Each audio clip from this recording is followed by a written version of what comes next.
Olá, tudo bem? Sou Jesus Moreira, para quem já me conhece aqui do canal do YouTube das videoaulas de Photoshop, vetorização e CorelDRAW. Mas hoje eu estou aqui para me apresentar de uma forma diferente para aqueles que ainda não me conhecem. Então deixa eu me apresentar aqui. Sou Jesus Moreira, sou presbítero da Igreja Evangélica Assembleia de Deus, Ministério de Madureira, do campo de Lusiânia, Goiás. E estou aqui desta vez não para gravar um vídeo aula de Photoshop ou de CorelDRAW, mas para iniciar um novo projeto aí que vai ajudar muita gente aí que está precisando. O nome desse projeto é Conhecendo a Palavra de Deus. E para começar, vamos para o nosso estudo, primeiro estudo bíblico de hoje, que será em Romanos, capítulo de número 6. Então vamos à leitura da Palavra de Deus e logo após a leitura vamos fazer uma breve e rápida meditação sobre a Palavra de Deus. Então vamos lá. Romanos 6. Que diremos, pois? Permaneceremos no pecado, para que seja a graça mais abundante? De modo nenhum. Como viveremos ainda no pecado, nós o que para ele morremos? Ou porventura ignorais que todos nós que fomos batizados em Cristo Jesus, fomos batizados na sua morte? Fomos, pois, sepultados com ele na morte pelo batismo, para que como Cristo ressuscitou dentre os mortos pela glória do Pai, assim também andemos nós em novidade de vida. Porque se fomos unidos com ele na semelhança da sua morte, certamente o seremos também na semelhança da sua ressurreição. Sabendo isto, que foi crucificado com ele o nosso velho homem, para que o corpo do pecado seja destruído, e não sirvamos o pecado como escravos, porquanto quem morreu está justificado do pecado. Ora, se já morremos com Cristo, cremos também que com ele viveremos, sabedores de que, havendo Cristo ressuscitado dentre os mortos, já não morre, a morte já não tem domínio sobre ele, pois, quanto a ter morrido, de uma vez para sempre morreu o pecado, mas quanto a viver, vive para Deus. Assim também vós considerai-vos mortos para os pecados, mas vivos para Deus em Cristo Jesus. Não reine, portanto, o pecado em vosso corpo mortal, de maneira que obedeçais às suas paixões, nem ofereçais cada um os membros do seu corpo ao pecado, como instrumento de iniquidade, mas oferecei-vos a Deus como ressurreto dentre os mortos, e os vossos membros a Deus como instrumento de justiça. Porque o pecado não terá domínio sobre vós, pois não estáis debaixo da lei, e sim da graça. E daí, havemos de pecar, porque não estamos debaixo da lei, e sim da graça? De modo nenhum. Não sabeis que daquele a quem vos ofereceis como servos para obediência, desse mesmo a quem obedeceis sois servos, seja do pecado para a morte, ou da obediência para a justiça? Mas graças a Deus, porque outrora escravos do pecado, contudo vieste a obedecer de coração a forma de doutrina a quem fostes entregues. Uma vez libertados do pecado, foram feitos servos da justiça. Falo como homem, por causa da fraqueza da vossa fé. Assim como ofereceste os vossos membros para a escravidão da impureza e da maldade para a maldade, assim ofereçais agora os vossos membros para servir à justiça, para a santificação. Porque quando erais escravos do pecado, estáveis isentos em relação à justiça. Naquele tempo, que resultado colhestes? Somente as coisas de que agora vos envergonhais, porque o fim delas é a morte. Agora, porém, libertados do pecado, transformados em servos de Deus, tendes o vosso fruto para a santificação, e por fim a vida eterna. Porque o salário do pecado é a morte, mas o dom gratuito de Deus é a vida eterna em Cristo Jesus, nosso Senhor.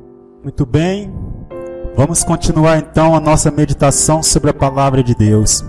Agora, neste momento, nós acabamos de fazer essa leitura e iremos então para uma breve meditação. Vamos começar pelo versículo 1 desta carta maravilhosa que acabamos de ler. Vamos pegar o trecho onde diz: permaneceremos no pecado. No capítulo 6, Paulo contesta a ideia errônea de que os crentes podem continuar no pecado e ainda assim estarem livres da condenação eterna, em virtude da graça e misericórdia de Deus em Cristo. Paulo refuta essa distorção antinomiana da doutrina da graça, pondo em relevo uma verdade fundamental. O verdadeiro crente demonstra estar em Cristo por estar morto para o pecado. Ele foi transportado da esfera do pecado para a esfera da vida eterna com Cristo. Uma vez que o crente genuíno separou-se definitivamente do pecado, não continuará a viver nele. Inversamente, quem vive no pecado não é crente genuíno. Em todo este capítulo, Paulo enfatiza que não se pode ser servo do pecado e servo de Cristo a um só tempo. Se um crente tornar-se servo do pecado, o resultado será a condenação e a morte eterna. Aos versículos 16 e 23, você pode meditar nesse nosso pensamento. Ainda sobre o pecado, no versículo 1, o Novo Testamento emprega várias palavras em grego para descrever o pecado nos seus vários aspectos. Não vou aqui falar as palavras em grego, mas os seus significados em português para que possamos compreender melhor. As mais importantes são que significa transgredir, praticar o mal, pecar contra Deus, iniquidade, maldade ou injustiça. O termo pode ser descrito como falta de amor, porque todos os delitos surgem por falta de amor a Deus e ao próximo. É também o pecado como poder agindo na pessoa para escravizar e enganar, que denota a ideia de ilegalidade, a iniquidade, a rebeldia contra a lei de Deus, incredulidade ou infidelidade. Dessas definições podemos tirar a conclusão de que a seção do pecado jaz no egoísmo, apegamento do ser humano às coisas ou aos prazeres para si mesmo, sem fazer caso do bem-estar dos outros e dos mandamentos de Deus. Isto leva à crueldade aos outros e à rebelião contra Deus e a sua lei. Em última análise, o pecado é a recusa da sujeição a Deus e a sua palavra. É inimizade contra Deus, é desobediência. O pecado é também a corrupção moral nos seres humanos, opondo-se a todas as vontades humanas sadias. Ele nos leva tanto a deleitar-nos em cometer iniquidades, como também sentir prazer nas más ações dos outros. É, por outro lado, um poder que escraviza e corrompe à medida que nos entregamos a ele. O pecado está arraigado nos desejos humanos. O pecado foi introduzido por Adão na raça humana e afeta a todos. Resulta em julgamento divino, leva à morte física e espiritual, e o seu poder somente pode ser dominado pela fé em Cristo e por sua obra redentora pela humanidade. E o versículo 4, o termo que diz sepultados com ele pelo batismo. Para o cristão, o batismo é um símbolo do seu sepultamento e ressurreição com Cristo. Mas é mais do que isto. Quando acompanhado de fé verdadeira, o batismo tem a ver com a nossa rejeição do pecado e dedicação a Cristo, o que resulta num fluxo contínuo de graça, de vida sobre nós. O batismo significa identificação com Cristo na sua morte e sepultamento, a fim de vivermos mediante sua vida e ressurreição.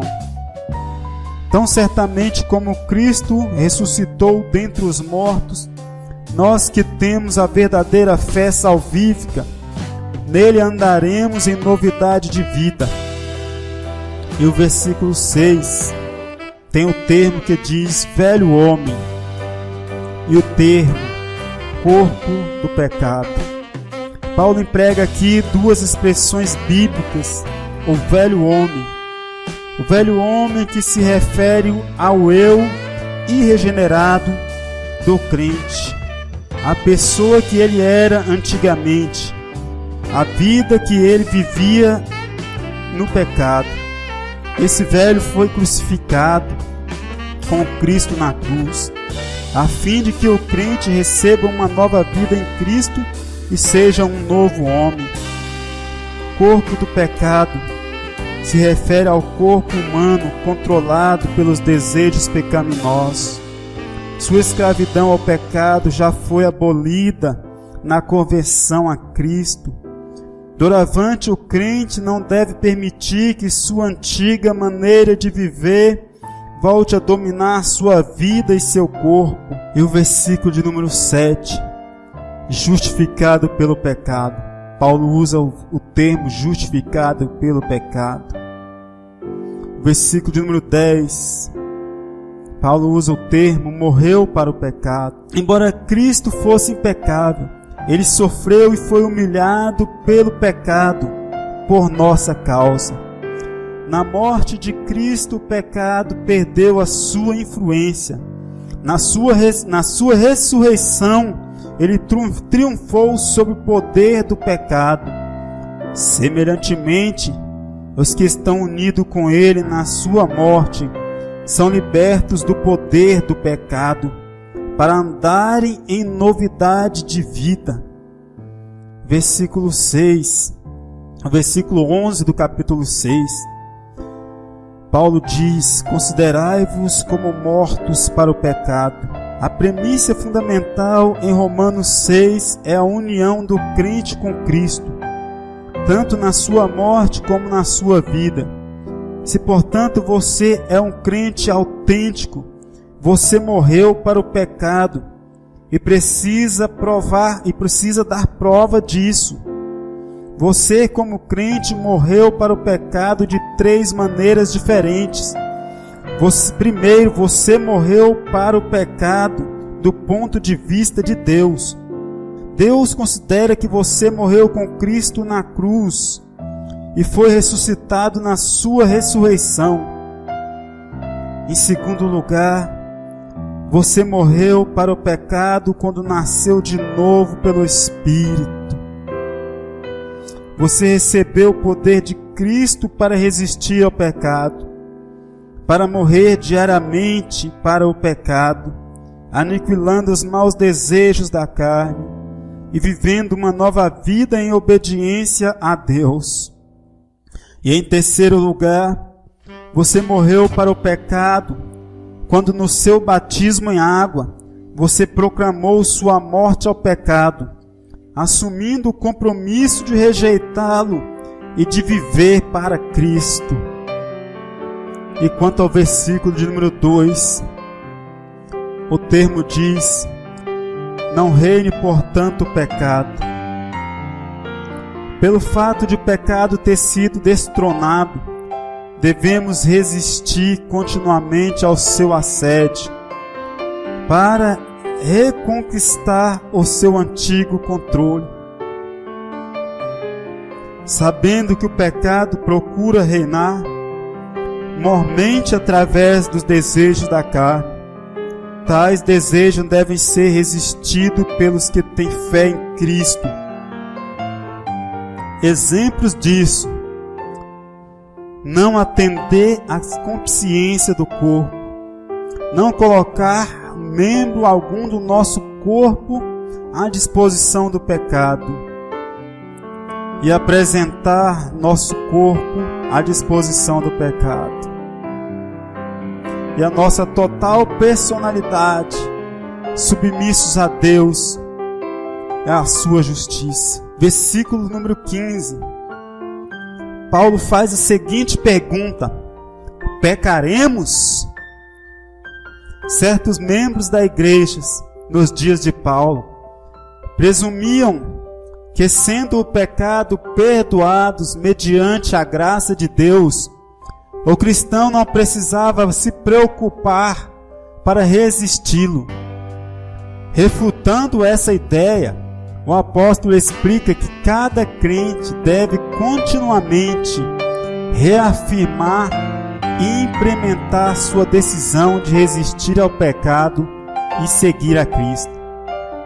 Tendo aceitado a Cristo, os crentes devem continuar a escolher a quem servir. Poderão voltar ao pecado, cessando de opor-se ao seu domínio na sua vida pessoal e tornando-se de novo seus escravos, sabendo que a morte espiritual e eterna será o resultado disso. Ou poderão dominar o pecado e continuar a apresentar-se como servos de Deus e da justiça, tendo como resultado a santificação e a vida eterna. À luz dos versículos 15 ao versículo de número 23, quem não tem compromisso com o senhorio de Cristo e não se opõe ao domínio do pecado na sua vida pessoal, esse tal não tem o direito de se referir a Cristo como seu Salvador. Ninguém pode servir a dois senhores. Esse texto está registrado pelo próprio Jesus Cristo no Evangelho de Mateus, o capítulo de número 24. E no versículo 16, encontramos o termo do pecado para a morte. Paulo adverte solenemente os crentes que pensam que podem pecar impunemente porque estão debaixo da graça. Se algum crente que se entregar ao pecado tornar-se-á um escravo do pecado, o que resulta na morte. Morte significa aqui eterna perdição ante a face do Senhor, o oposto da vida eterna. E o versículo 17, obedeceste à forma da doutrina. Na igreja primitiva, os novos crentes, com dedicação, observavam certos padrões especificados de ensino e conduta baseados nos ensinos apostólicos, na comunhão com Cristo e na dedicação a Ele. Esses padrões eram mais provavelmente um resultado da doutrina e da ética cristã, com a que os convertidos concordou quando aceitou a Cristo como seu novo Senhor. É a sã doutrina, ou as palavras sadias, conforme as referências nas Escrituras paulinas. A suposição de que o cristianismo não tem padrão de ensino regulando o pensamento e a prática, ou de que a existência de regras de conduta é legalismo, é estranho ao conceito paulino da fé cristã. O cristianismo exige obediência sincera aos padrões divinos. O cristianismo exige obediência sincera aos padrões divinos. E é necessário obedecer de acordo com a palavra de Paulo aos princípios doutrinários da igreja. E aqui, meus amados amigos, nós vamos encerrar então a meditação sobre esse texto maravilhoso dito por Paulo em Romanos 6. Peço a você encarecidamente em nome de Jesus Cristo, não rejeite a palavra de Deus. Leia e ame a palavra de Deus. Medite na palavra de Deus todos os dias, pois ela é o manual para a sua salvação. Nela você vai encontrar a resposta para todas as suas dúvidas e a solução para todos os seus dilemas, para todas as suas dificuldades, para todos os seus problemas. No entanto, leia esta palavra como sendo Deus falando com você. Leia, dobre o seu joelho, ore a Deus, peça a Ele que venha dar a revelação, que venha abrir a sua mente e o seu entendimento, para que você possa entender todo o texto que está lendo e perceber e ver e sentir Deus falando com você. Então, que Deus em Cristo Jesus possa lhe abençoar grandemente. E até a próxima mensagem de estudo da Palavra de Deus. Um forte abraço a todos e fiquem com Deus, na paz de Cristo Jesus. Amém.